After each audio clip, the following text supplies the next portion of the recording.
The structural integrity of the dam has been a question for a long time. Tonight, the new threat in the Midwest. A major dam at risk of immediate failure after catastrophic flooding hits the region. The devastation is severe and it's widespread. The cleanup tonight with millions under flood alerts and millions more facing excessive heat.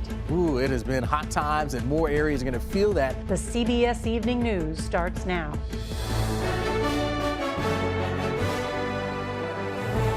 Deadly and destructive floodwaters ravage Iowa, Minnesota, and South Dakota. Good evening. I'm Nora O'Donnell, and thank you for being with us. Millions of Americans are under threat as rivers continue to rise, with some reaching record levels.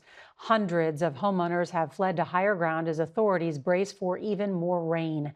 The record flooding has reached the rooftops of buildings, cut off entire neighborhoods, and shut down roads and major highways. And new tonight, authorities are warning that a key dam in Minnesota is in danger of an imminent failure. That is a breach that could lead to a mass evacuation. Now, all this as dangerous heat bakes more than a dozen states, where it will feel like 110 in several cities. We have team coverage of the wild weather, and CBS's Jonah Kaplan will start us off. In Mankato, Minnesota, this 110-year-old dam is in peril. One part has washed away. Residents downstream have been placed on alert. The state's governor has called out the National Guard. We have about 18 inches of rain over the last couple of weeks. What's happened is we've inundated the ground. In farm country, rain is usually a blessing, but not like this. Where do you start? Jeremy and Sarah Fry took us inside their home as they searched for anything they could salvage. Which part is so distressing? The memories, our marriage license, our photo albums are down in our everything downstairs. Items can be replaced, but not that stuff. The Little Sioux River is cresting nearly 6 feet above its previous record. This neighborhood in Spencer, it's about a half a mile away from the Little Sioux River, and already you can see how high the water was and how much lower it's gotten. Those cars were fully submerged. Still, the disaster, it's really only just begun. Most of these folks here, they don't have flood insurance, including Stephanie Henrich, who runs a center for sexual assault victims and a food bank.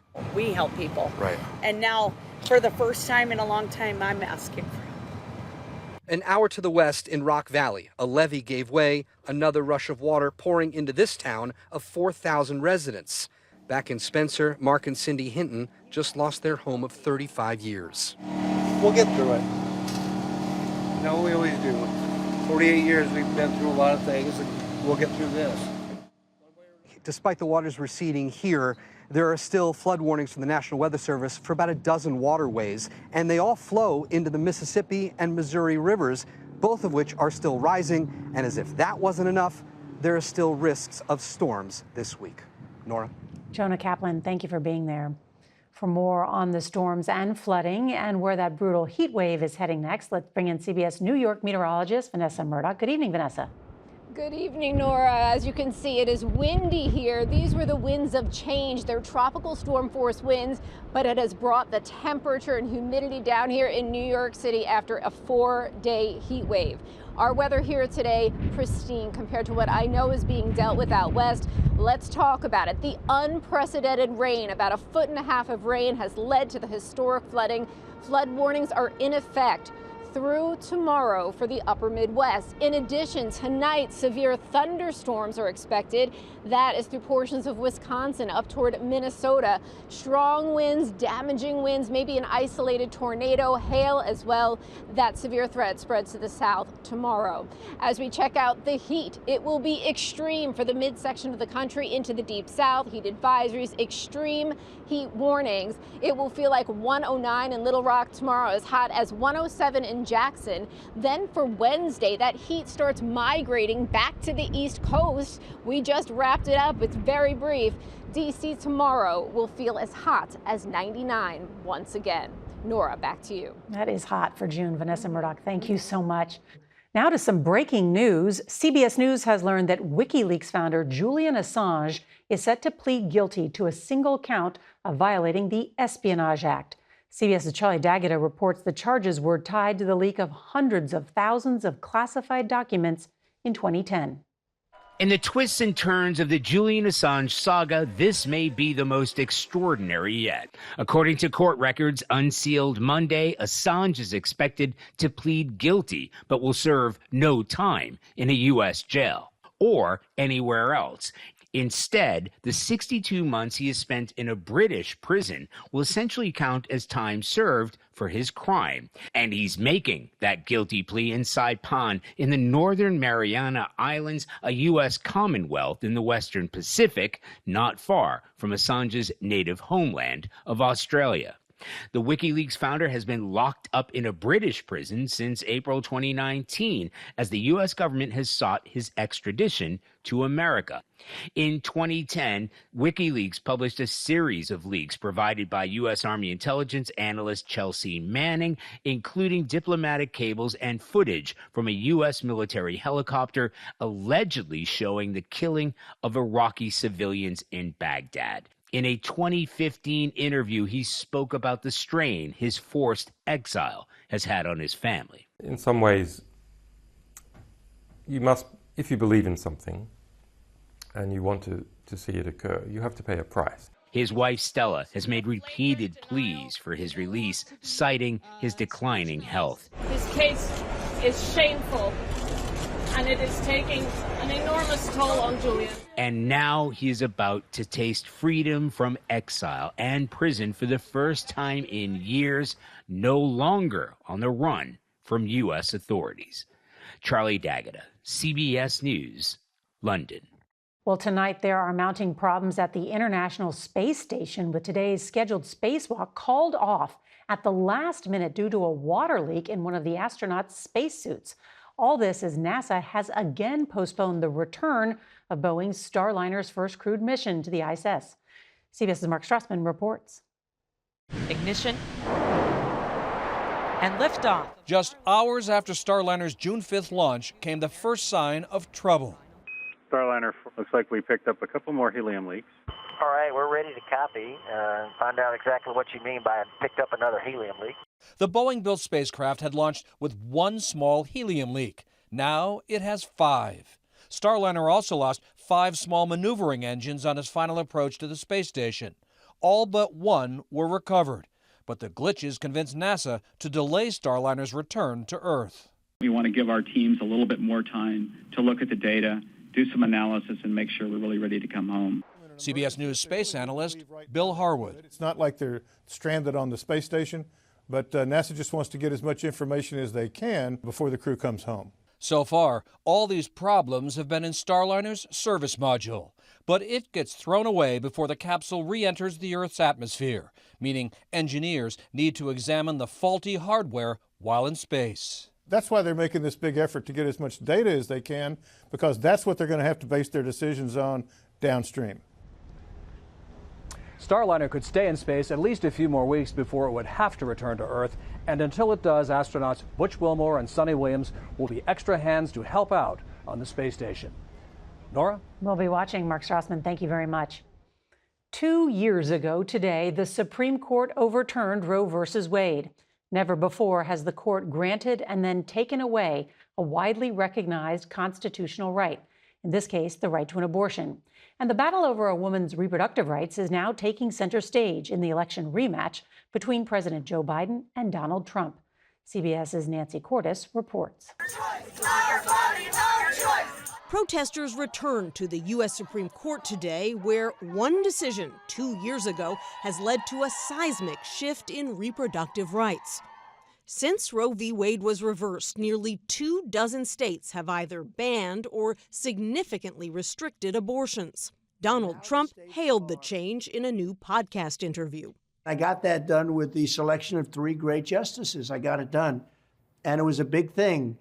Today, several of his top VP contenders called it a big thing, too. South Carolina Senator Tim Scott said 2 years ago today, our prayers were answered. And Florida Senator Marco Rubio said, now America can lead in being a pro-life, pro-family nation. We have seen attacks on IVF. In Maryland, the current vice president argued a second Trump term would lead to even more restrictions. Now he wants us to believe he will not sign a national abortion ban. Look, enough with the gaslighting. 2 years in, 60% of Americans continue to believe that abortion should be legal in all or most cases, according to a brand new CBS poll. About half of likely voters say abortion will be a major factor for them in November. Send me back to the White House and I'll fight like hell to restore Roe v. Wade and protect American freedom. Biden huddled with more than a dozen close advisors at Camp David today, prepping for Thursday's debate. How should I handle him? Should I be tough and nasty? After questioning Biden's vigor for months, Trump is now trying to raise expectations for Biden, even falsely claiming that Biden will take performance-enhancing drugs.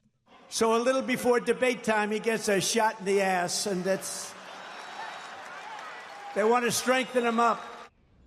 Late today, Trump went a step further, suggesting he and Biden undergo drug tests on Thursday. I asked the Biden team about that, and they told me Trump is so scared of being held accountable for his toxic agenda that he is now, quote, resorting to desperate, obviously false lies. Nora? Nancy Cordes, thank you. Well, CBS News will have complete coverage of the first presidential debate hosted by CNN this Thursday, starting at 8 p.m. Eastern on our streaming network, CBS News 24/7. Then the live simulcast of the debate here on CBS will begin at 9 p.m. Eastern, followed by our expert analysis. Hope you join us. Now, look at tonight's other top stories, starting with the rising death toll after an attack on churches, a synagogue, and police station in the southern Russian Republic of Dagestan. CBS's Lilia Luciano reports at least 20 people were killed and dozens more injured. Eyewitness video of one attack shows multiple gunmen firing automatic weapons at a police traffic post and a church in Makhachkala. Another attack was unfolding 75 miles away in the coastal city of Derbent, where assailants shot at parishioners and killed a priest inside an Orthodox church and also fired on a synagogue before setting it on fire. Investigators are calling it a coordinated terrorist attack, Nora, and tonight there's growing concern over the rise of extremist violence in the region. This new attack comes just 3 months after gunmen killed 145 people at a concert hall near Moscow, which the Islamic State later claimed responsibility for. Now to rough surf and strong rip currents as the summer beach season gets underway. The dangerous conditions led to the deaths of at least 7 people in Florida over 4 days. CBS's Christian Benavides speaks to those trying to help. Double red flag warnings are up here in Panama City Beach. No one is supposed to be in the water, and yet take a look behind me. All these folks are in the water. Lifeguards have been going out on patrol trying to warn people that even though the waters here may look calm, they could be deadly. On beautiful beach days like this, the water is too dangerous to get in. It's an endless effort for lifeguards to keep people out of the water and away from deadly rip currents. I just hope that people are heeding the warnings of the lifeguards and the flag system. Don't just throw caution to the wind. Those who do risk not only their lives, but a $500 fine. And Colorado is set to ban products that contain toxic chemicals called PFAS. Investigative reporter Katie Weiss with CBS News Colorado breaks down the reasons behind the new law. Nora, these are some of the products that are included in the new law. Colorado will ban the sales of cookware, outdoor clothing, menstrual products, and even dental floss that's containing toxic PFAS. PFAS are called forever chemicals because they're extremely durable and great at making things waterproof and non-stick. The problem is PFAS can build up in the body and can increase the risk of serious health problems, including cancer. Thanks to our CBS News teams from around the globe. Eye on America is next with property owners across the country dealing with the growing problem of squatters and the potential solutions.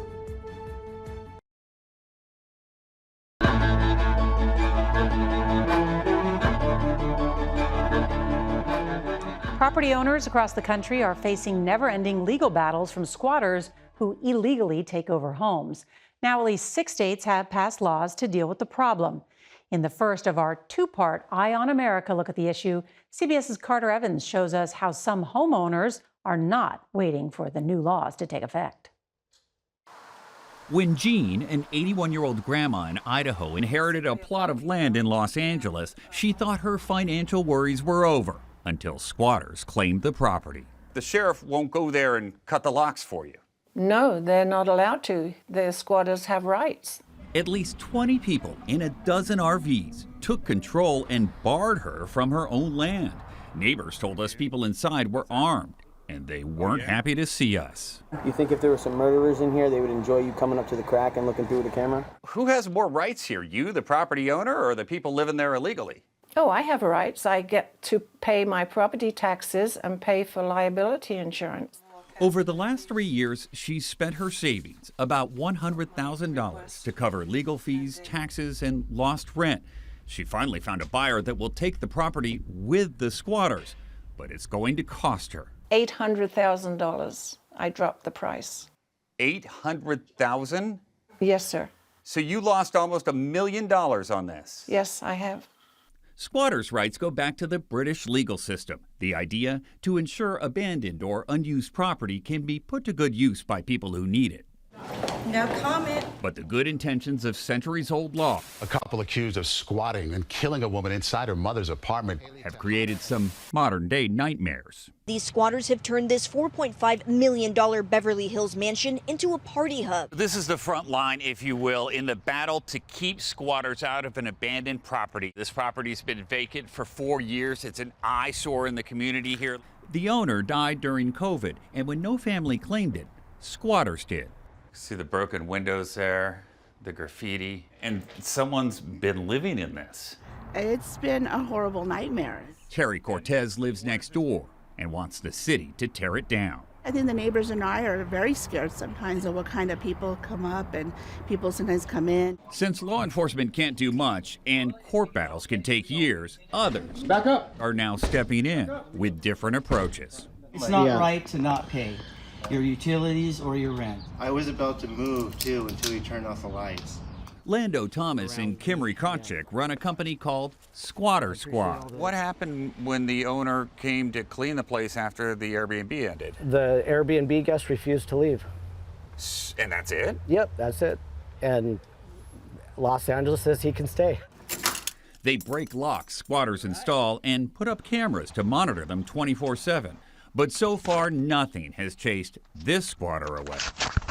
The police's hands are tied, the sheriff's hands are tied. Squatting is a problem for landlords reaching far beyond Southern California. According to a survey from the National Rental Home Council, cities in Texas, Georgia, and Florida have more squatters than any other metropolitan area. Knock, knock. But there are solutions, as we'll show you tomorrow night. Sam J, you in there, bro? For Eye in America, I'm Carter Evans in Los Angeles. Interesting. All right, coming up, a surfer beloved from Hawaii to Hollywood is killed by a shark. We'll have the story next. Hawaii's surfing community is in mourning over the death of a beloved surfer who was killed by a shark. 49-year-old Tomeo Perry, who appeared in several movies including Blue Crush and one of the Pirates of the Caribbean films, was found in the water off the island of Oahu. Officials say he appeared to have been bitten more than once. This is the 5th deadly shark attack off Hawaii since 2019. Heart of America is next. This portion of the CBS Evening News is sponsored by Air Supra. Visit us at airsupra.com.